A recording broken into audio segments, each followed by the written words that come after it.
most significant issue influencing BizAv operators today is the fallout from the federal government's decision to take back the POC program from the CBAA.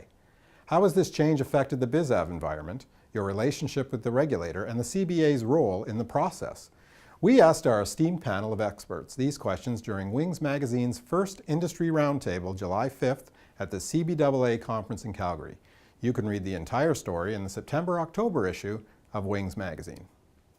Well, I think, like I said earlier, things were fixed, and definitely since March 2010, when Transport decided to take POC back, which in a lot of ways is when we say that there's opportunities and challenges, it also gave an opportunity for us as well, because we were at once a trade association. We also had to do a lot of regulatory activity. So in a lot of ways, it's made our role as an association more clear.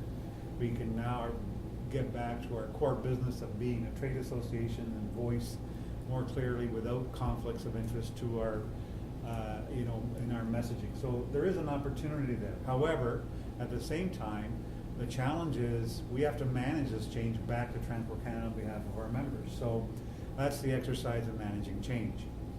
To say that Transport Canada was prepared when they made this decision is a complete falsehood.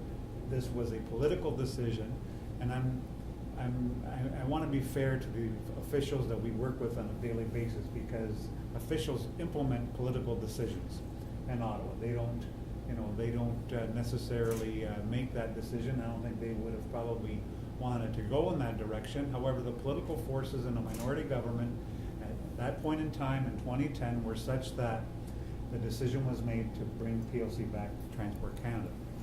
Having said that, they have huge organizational challenges in bringing back the POC, because don't forget, once they divested of the program 8 years ago, they lost organizational capacity to manage that program, although the oversight of that program still remained with Transport Canada. So in the last year, it's been a very frustrating process, probably for them as much as for us, because we've been trying to ascertain clarity of what's the regulatory framework going to look like.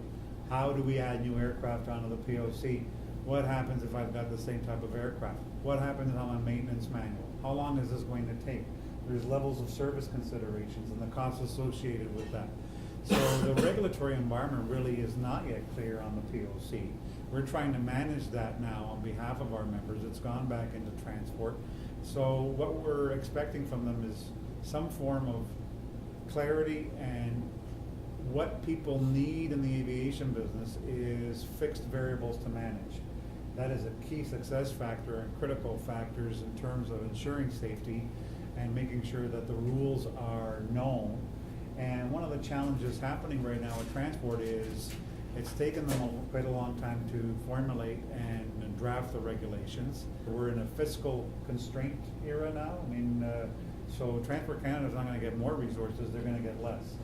And so our members have to manage amongst all that, and it's translating into aircraft being on the ground and sort of delays in getting things done. So you have here with us some of the people who have been involved at the board level on the transition. BC, Rob, Adam have been involved, and actually some of the people around the table have been involved as members on trying to fit their business models in a rapidly changing environment and trying to make it fit. And so those are some of the challenges we're facing. And quite, I don't want to mislead anyone. We do have a collaborative relationship with Transport Canada. We have excellent capability to interact with the Minister's office and at all levels of transport, but it's a major undertaking for them, and we have to work with them. We can't work against them. We have to work with them, because at the end of the day, we need the best regulatory framework that facilitates our members to be in the air and making money or having input into their businesses as quickly as possible. So that's what we're doing right now. Has anybody already had any interface with transport now that they've taken it off? I've already had an audit. Already had a 2-hour audit with just. And how did that go down? It was quote unofficial. Okay. Nice fella, but You know, he says, look, all this has been dumped in my lap. Who are you? Was his question. And 2 hours later, I'm still explaining what I do, where I fly. I mean, it wasn't a technical audit. They're trying to figure out, as Sam said, where do we allocate our resources? Who do we need to look at? Are you a oil rig flyer, or are you a flatland flyer? They're making rules and regulations that they don't really understand what business aviation is about. They don't know who we are. And we had a pretty high up person in transport tell us why we stopped operating in the commercial. And then he starts asking us what the differences were. We too have conflicting stories or information from many different levels of Transport Canada, and we're even had a conference call with all of them, just saying, hey, you said this, you said something totally different. What's going on here, right? And they couldn't agree even on the conference call. And we actually have an owner right now that's registering his aircraft U.S. so that we can fly it. Well, I think that in many ways, the first and second topic are actually connected. Yes. I mean, we've come through a lot of changes. The Canadian industry has maybe fared a little bit better than other parts of the world for a lot of reasons people have mentioned already. Quebec, we've had some unusual factors. The mining industry is kind of boarding aviation in parts of Quebec right now, mostly in the smaller and the heavier airplanes as opposed to the business aircraft, but they are affecting the business aircraft for sure. But fundamentally, one of the things that I see happening right now is, we've come off a period where we've had, a world economic crisis. We've had the big three, kind of start the snowball of a public relations disaster for our industry, which we've been battling against ever since. And then the transition with CBAA and the POC program, regardless of how it got kind of to where it fell apart, the reality is, I think the answer to the POC program right now is there isn't a program. Right. And the question that I think is important, or should be important in business aviation, is what's that really going to mean for the economy of our industry? At the moment, it's too early to really put any empirical data behind it, but what we're seeing happen is we're getting more interest on the aircraft management side, not because somebody wants an aircraft to be managed or not because they want to operate it commercially, but at the moment it's the only way to get an airplane in the air. We can work with Transport Canada, they'll work with existing larger operators, especially if it's types that are familiar. You can get an airplane up and operating pretty quickly. But I'm aware right now of 2 aircraft that have been through our hands one way or another that are parked in various parts of the country. One's brand new. One was a Canadian airplane somebody bought from one of the finance companies. It was on a commercial operating certificate. They wanted to operate it privately. They had a Bravo before that. CBAA transition took place with Transport Canada. That airplane's parked. And effectively, Pacific Region is telling them they have no idea what to do. Today we got an email from Southwestern Ontario to somebody that bought a new light jet. They took delivery of it, got it up here on a ferry permit, it's parked. And the answers that they got over a 3-week period from Transport Canada actually conflicted. This is an employer of more than 500 people in Southwest Ontario. So you look at it, the tools are in effect being muted. So what's that going to do to the economy of our industry? The one thing that we had that was phenomenal with CBAA was service. You bought an airplane. Right. If you did a little bit of homework ahead of time, you could buy it Tuesday morning and fly it Tuesday afternoon. I mean, we're back. I remember, I think most people at this table would remember the old days of pre-POC time. It was typical as a Canadian operator that you buy an airplane and expect it to be on the ground for 3 months. Right. At least you expected it. Right. Right now, we don't know what to expect. Right. So, I mean, I've got some legitimate concerns. It's going to affect the aircraft resale market in Canada. Right. And of course, the operators of business aircraft, they're running their businesses. They start finding other ways to do business because they've got assets that are parked, and it becomes a burden as opposed to an asset.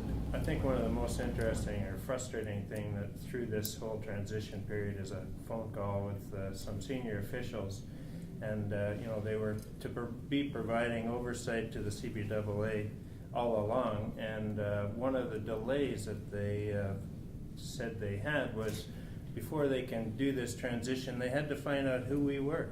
Yeah. They had to, how could you provide oversight to an industry and you don't or know. a membership that you don't know who they are? So a month later, 3 weeks later, they send out an email to everybody in Canada, send us what kind of aircraft you have, what the registration is, who's the person in charge.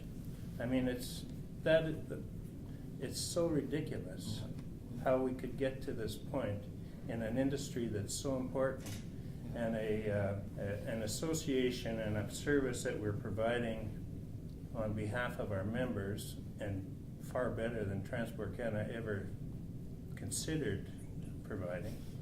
And here we sit. Our hands are tied, or not tied, but our hands are being brought down, and there's no direction. You don't. Nobody in the field in Transport Canada knows who's making the rules or what the rules are. It's the typical thing. You get 3 Transport Canada inspectors together and ask them one question. You won't get an answer, because they'll look at each other, because nobody wants to look like the person who doesn't know, right? I'll give you my take on the. Sure. There's 3, I would say 3 major components to this. I mean, there's a lot of millions of subcomponents. Yeah. But if you start at 41,000 feet, like Mark was saying, Yeah. strategically, it would be lovely to hope that the government would see the light and change their mind. Yeah. I was privileged to go with Sam and a group to meet the minister a couple months ago. The welcome was, we're not going backwards. Yeah. This was Mr. Strahl when he was the minister. Okay. Yeah. He says, we can't go backwards, so let's work forward. So there was no interest to even open that door, and every discussion we've had has been the same. The problem is, to get that kind of interest is not going to be with the people around this table. It's going to be with people at a much higher level who really don't want the picture of the airplane on the front page of the newspaper either. So I think we've got a real challenge trying to get that upswell of enthusiasm to say, this is crap, let's fix it. I'd love to say it could happen, but I'm not counting on it. The second tier for me is the day-to-day stuff. We've been working with Transport a lot. There's no process to do anything right now.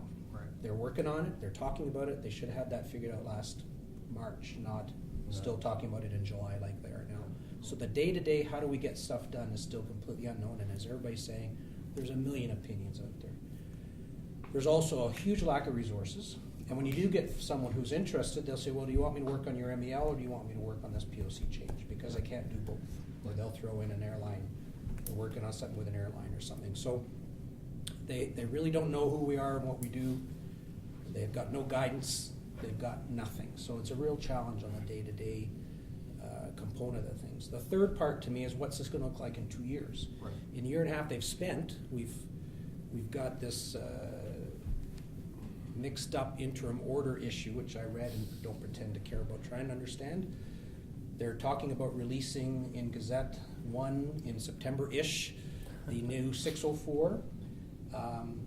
There's huge issues around what's that going to look like, because if it's just going to be 704 minus, we've not gained anything. We've stepped hugely backwards, and the people building this, I really don't think know what we're doing. Right. So there are 3 completely different battles.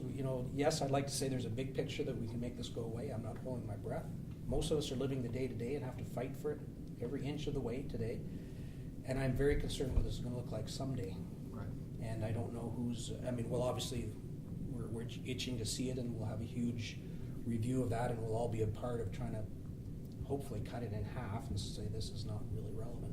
At the end of the day, this is a very safe and efficient sector of the aviation industry that does not need a lot of ridiculous oversight, and yet here we are.